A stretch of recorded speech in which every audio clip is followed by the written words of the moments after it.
वो क्या, उसने सोचा कि चलो हम उधर जाएंगे।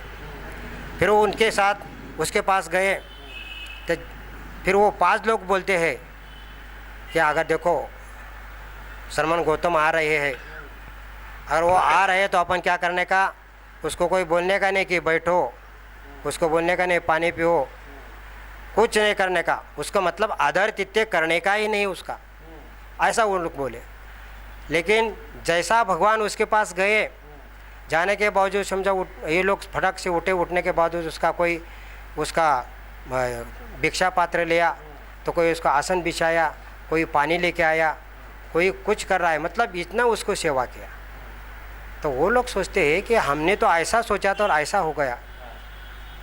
फिर वो पूछते हैं कि हम आपको छोड़ के आने के बाद आपने क्या किया। तो उन्होंने बोला आपको छोड़ के आने के बाद मैंने कि मेरे को ज्ञान का प्राप्ति हो गया। जिस बोधि वृक्ष के नीचे मैं बैठ गया, बैठने के बावजूद मेरे 7 दिन के बाद मैंने समझो मैं ज्ञान का प्राप्ति हो गया। और ये जो ज्ञान है दुख मुक्ति का ज्ञान है। उन्होंने बोला कि ये 4 आर्य सत्य मतलब ये दुख मुक्ति।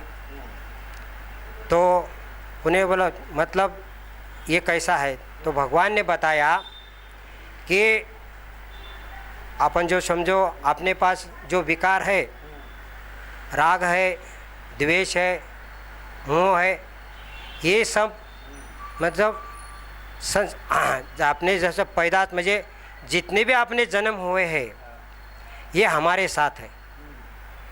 तो इसी को निकालने का मार्ग अपने पास है, इसी को निकालने का मार्ग अपने पास है। और इसको कैसा निकाला जाएगा, निकालने के बावजूद तुम कौन सी स्थिति तो आपको प्राप्त हो जाएगी, ऐसा उन्होंने बताया।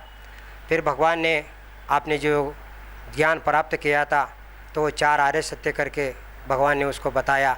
वो 4 आर्य सत्य उन्होंने सुना। सुनते कि उसी टाइम कौंडिन्य नाम का समझाओ एक शिष्य था, उसी टाइम वो आरहंत हो गया। आरहंत होने के बावजूद ऊपर से मतलब ऐसा गुंजन हुआ कि बुद्ध बुद्ध, और ऊपर से आकाश ऐसा फूल बरसा हुआ, ऐसा बोलते हैं।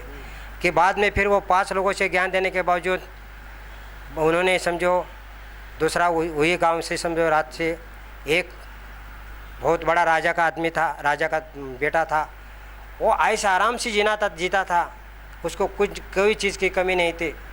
4-4 5-5 औरतियाँ थी और जो भी उसके पास मतलब किसी बात की कमी नहीं थी। तो उन्होंने सोचा कि मगर हर दिन मैं ऐसा ही करेगा, यही चलेगा तो समझो क्या फ़ायदा इसमें, इस जीवन का क्या फ़ायदा। तो ऐसा उसके मन में विचारा और विचाराने के बावजूद वो भी क्या किया, घूमते घूमते वो मरकदा वन जिसमें भगवान जहाँ ठिकाने थे, जिस ठिकान में थे उसी मरकदा वन में वो आए। आने के बाद भगवान ने बोला कि ऐसा बैठने के बाद भगवान ने उसके बोला कि आओ, ज़रूर तुमको कई चीज़ का समझो दुख है। तो भगवान ने अपना ये दुख मुक्ति का मार्ग उनको बताया। बताने के बावजूद उसने बोला कि मैं घर में नहीं जाना चाहता हूँ, मैं भी इसी तरह से आपका मतलब भिक्षु, उस टाइम चिवरधारी मतलब इसको भी समझो भिक्षु बना दिया। यानी उसी से समझो ये 5 और ये उस गांव का जो राजा का बेटा, ऐसे करते करते भगवान ने उस टाइम बहुत सारे समझो भिक्षु हो गया, बहुत सारे उपासक हो गए। और भगवान ने समझो इस दुख, आप भगवान बोलते हैं कि अपना ये दुख मुक्ति का जो ज्ञान है आप लोग इस दिशा में जाओ, उस दिशा में जाओ, इस दिशा में जाओ, और सब दिशा में समझो भगवान ने भेज के मतलब आज पूरा एक ही पहला भारत एक ही था, आज तो समझिए श्रीलंका ये है वो सब अलग अलग हो गया।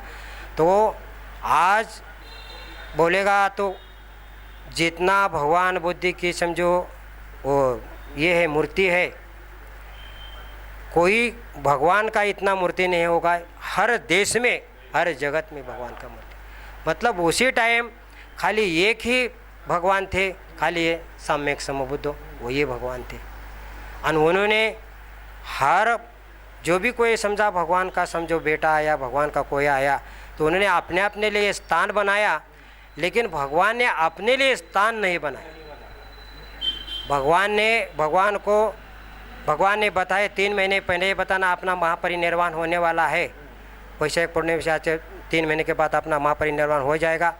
तभी उन्होंने वो कई लोगों भिक्षु लोग उनको बताया कि भगवान आपके बात कोई समझा, कोई आपला शिष्य नेमते हो।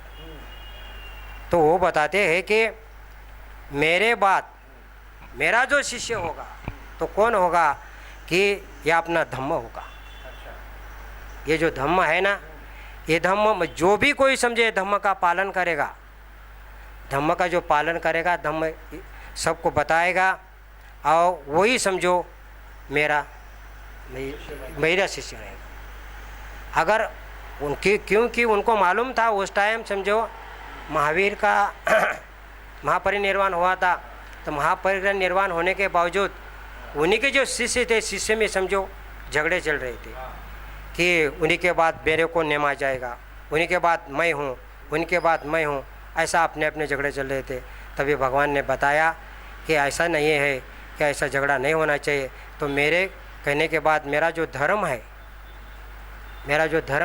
ये धर्म ही समझो मेरा शिष्य रहेगा। ये धर्म का जो पालन करेगा जो शिष्य रहेगा, ऐसा भगवान ने बताया। उन्होंने जानबूझ के अपना कोई शिष्य गद्दी किसी को नहीं दिया ताकि झगड़े ना हो, मन मुटाव ना हो, और उनका जो धर्म है वही आगे लेगेसी बन के चलेगा, आगे लेगेसी बन गया। ऐसा भगवान ने समझो करते करते भगवान का समझो महापरिनिर्वाण समझो खुद बताए थे भगवान। अभी भगवान की ये है कि भगवान के सामने जो समझो कोई आते थे धम्म सुनने के लिए, कि भगवान जानते थे कि ये धम्म सुन सकता है और सुनकर कुछ हो सकता है। तो भगवान अपना धम्म का उपदेश दे रहे थे। तो एक समझो कोड़ी आदमी, अब कोड़ी आदमी को जानते हो? हाँ, कोड़ी आदमी था, वो तो खेती में ऐसा इधर उधर घूमता था। तो उसने सोचा कि उधर बहुत से सारे लोग जमा है, इसका मतलब आपने को खाने को कुछ मिलेगा। तो वो भागते भागते गया उधर। तो भगवान बैठे हैं, सामने सब भिक्षु लोग बैठे हैं और भगवान का प्रवचन चल रहा है। तो वो गया अजा के भगवान का ऐसा सामने बैठ गया। तो भगवान ने सोचा कि ये धम्म सुनेगा और सुनकर ये आज ही समझो श्रोतापन हो जाएगा। तभी वो धम्म उसने बहुत अच्छा तरह से सुन गया। सुनने के बावजूद बहुत खुशी में था। थोड़ा सा दूर चला गया, जाने के बावजूद एक गौवा ने उसको मार दिया, तो उधर ही मर गया। एक भिक्षु आके बताया, भगवान वो कोढ़े आदमी इधर इतना अच्छा तरह से धम्म सुना और बहुत खुशी में था, इतना खुशी के मौके में वो उधर गौवा ने उसको मार दिया। तो भगवान ने बताया ये तो उसका बुरे जन्म का पाप है। तो बोला कैसे भगवान बता दो। तो भगवान बताते हैं कि ये आज से 100 साल पहले इन्होंने एक स्त्री को, मतलब ये बहुत बड़ा राजा का बेटा था, उसको कुछ कमी नहीं था। तो उसी का टाइम एक सुंदर स्त्री थी, उस सुंदर स्त्री को बहुत सारा पैसा देके, उन्हें इसके 2 मित्र थे और एक था 3 थे, ये तीनों ने उसको ला के जो भी उसके साथ गलत करने का तो किया, जो पैसा दे के किया। लेकिन उसने बोला कि अगर इसको ये पैसा भी देना है तो इसी ने उसको मार डाला। तभी से वो पाप इसके पीछे था कि वो गवा इसने बोला था कि आज तूने समझो मेरे को ऐसा गलत काम करके फिर भी समझो मेरे से समझा थोड़ा बहुत समझा पैसे के लिए तुमने मेरा जान ले लिया, तो इसी का बदला मैं लूँगी। तो वही समझा गवा हो गई और गवा ने उसको समझो इस टाइम मार दिया। और ये आज अपना ये कई प्रवचन सुना, वो श्रोतापन हो गया, मतलब आज से उसका समझो जो पाप कर्म है ना नष्ट हो गया, ऐसा भगवान ने बताया। मतलब बताने का तात्पर्य यह है कि भगवान को मालूम होता था कि स्थिति ये काल भूत है, भविष्य, वर्तमान काल, भूतकाल और भविष्य काल, इस सभी के जानकार थे। इसी के लिए लोग उसको बोलते हैं कि तथागत बोलते हैं। हाँ, तथागत बोलते हैं। और ये भगवान समझो दिन में एक बार बैठ के पूरा जगत का अवलोकन करते थे, पूरा जगत का अवलोकन करते थे। ऐसे समझो ज्ञानी भगवान थे। और भगवान के पहले भी ऐसे कोई नहीं हुए हैं, और उन्होंने जो बताया है सत्य ज्ञान बताया है, असत्य नहीं। और भगवान का जो धम्म है शील के ऊपर है, भगवान का धम्म शील के ऊपर है। अगर उपासक है तो उन्होंने 5 शील का पालन अवश्य करना चाहिए। और जो समझो श्रामणेर है, अष्टशील, 10 शील, ये भिक्षु लोग, श्रामणेर लोग कर सकते हैं। जो गृहस्थी लोग के लिए कम से कम पंचशील का पालन तो आवश्यक है, ऐसे भगवान बताते थे। और ये पंचशील का पालन करके जो करता है उसको कितना सुख मिलता है ये वो बता नहीं सकता है।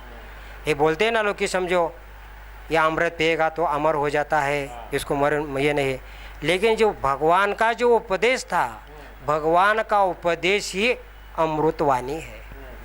अगर सच्चे में अगर ये भगवान की अमृतवाणी पिएगा तो ये मैं ये नहीं बोलता कि उसका मृत्यु नहीं होएगा, इसका मृत्यु जरूर हो जाएगा।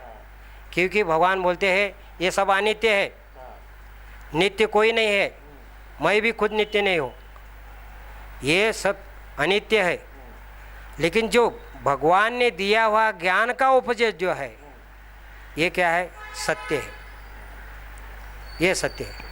अगर इसी जन्म में आपने को भगवान का ज्ञान का उपदेश मिला और सुनकर समझो अपन धम्म का आचरण किया, धम्म जान लेते हो, अगर जानते जानते अगर आप लोग का हमारा मृत्यु हो जाएगा तो आगे चल के अगले जन्म में भी उसका फायदा हो जाएगा, फायदा लेकिन हो जाएगा। लेकिन ये नहीं कि भगवान ये नहीं बताते कि आप समझो मनुष्य हो जाएंगे। अपने जैसी कर्म है उस कर्म के ऊपर अपना जन्म है, कर्म के ऊपर अपना जन्म है। ये समझो ये मनुष्य बनेगा ऐसा नहीं, जैसा जिस तरह से आपने कर्म किया है तो समझिए कीटक क्यों नहीं बन सकता है, पक्षी बन सकते हैं, भूत प्रेत बन सकते हैं और मनुष्य बन सकते हैं, देवता लोग भी बन सकते हैं। लेकिन अपन ये मनुष्य होने में समझो जिस तरह से कर्म किया उसी तरह से अपना जन्म है, ये है, ऐसा भगवान ने बताया है। तो दोस्तों, this was the story of भगवान गौतम बुद्ध, जो हमारे साहब ने बहुत ही डिटेल में in an very enchanting beautiful way में बताया। भगवान गौतम बुद्ध की स्टोरी तो काफ़ी लोगों को पता है, लेकिन आज पहली बार इतने डिटेल में मैंने भी सुना। काफ़ी कुछ किताबें मैंने भी पढ़ी थी, लेकिन कुछ शायद मेरे से रह भी गई थी, आप लोगों से भी ज़रूर रह गई होगी। लेकिन साहब ने जो बताया बहुत ही डिटेल में माइन्यूटली बताया, ऐसे लग रहा था जैसे गौतम बुद्ध भगवान हमारे सामने बैठे हैं। और आई वॉज एक्चुअली विजुअलाइजिंग भगवान गौतम बुद्ध। तो on this very positive note I pay my sincere thanks to the entire team कि आप सब लोगों को धन्यवाद, आप लोगों ने वक्त दिया हमारे न्यूज़ टीवी को।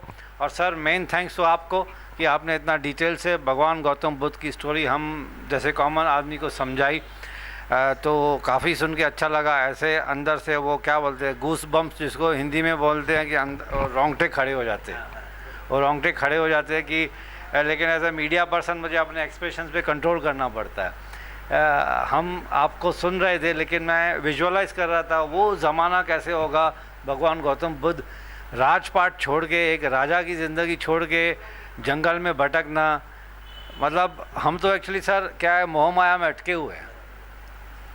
अभी जाएंगे अपने गाड़ी में बैठेंगे, घर पे जाएंगे, एसी चालू करेंगे, टीवी देखेंगे, बस ज़िंदगी ऐसे ही गुजर जाती है। लेकिन आप इमेजिन कीजिए कि गौतम बुद्ध, भगवान गौतम बुद्ध कैसे बने, तो मतलब अद्भुत है वो कहानी, बहुत अद्भुत है। तो हम छोटे लोगों को, कॉमन आदमियों को बहुत कुछ सीखने को मिलता है। तो मैं पूरे टीम को धन्यवाद करता हूँ, दिल से धन्यवाद करता हूँ कि आपने टाइम निकाला। हमारे जादव साहब ने आपको फ़ोन किया, आप 5 मिनट में आ गए, उसके लिए sincere thanks, thank you very much. फिर आपसे वापस मुलाकात होगी इस पॉजिटिव नोट पे। Thank you for being with us and thank you for listening to the news TV. Thanks a lot.